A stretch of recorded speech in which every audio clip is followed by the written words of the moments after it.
In 1995, the U.S. military began preliminary designs for a bomb that could penetrate a fortified concrete bunker underground. In the summer of 1996, Dr. Todd Snyder was hired as a contractor by the military to help design the tip of that bomb. He moved to Florida with his family while still completing his PhD at the University of Nebraska.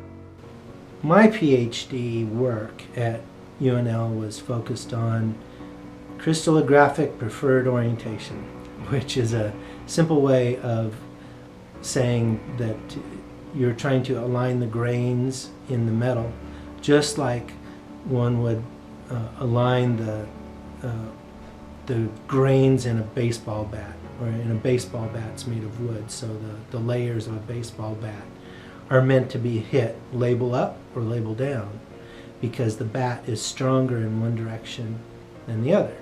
So the alignment of the metal grains was the goal. The task was to create a tip of a bomb that could penetrate through 7 layers of reinforced concrete underneath the ground and stay intact, with an electronics team that could count each floor that it went through and detonate on a given floor. I think there's a lot of different bunker busters, but it's a generic term for a bomb designed to go underground, or at least through a reinforced bunker.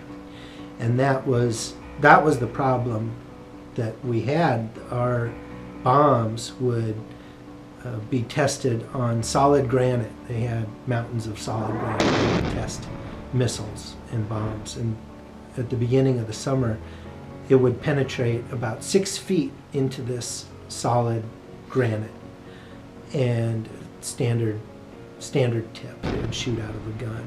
By the end of the summer, we had tested depleted uranium, tantalum, tungsten, copper, anything that was massive, and then different types of steel.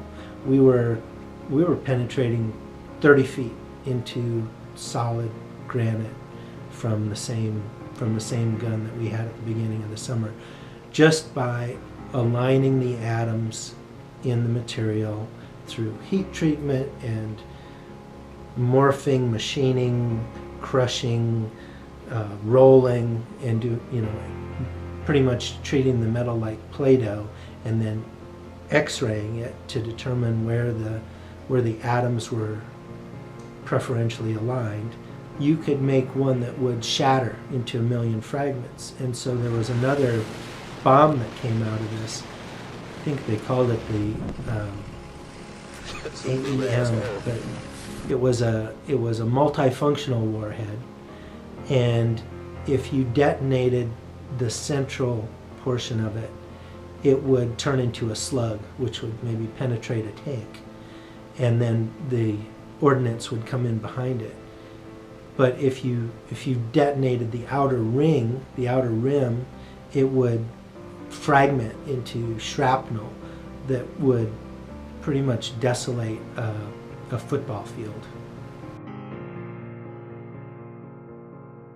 It was top secret for a lot of things, but I was a contractor, so I didn't have to have top secret clearance, but that means that they had to lock me away whenever they did the cool things. When we started meeting with the generals and the military majors, would come on base, and we were let in on what was going on probably half the way through the program.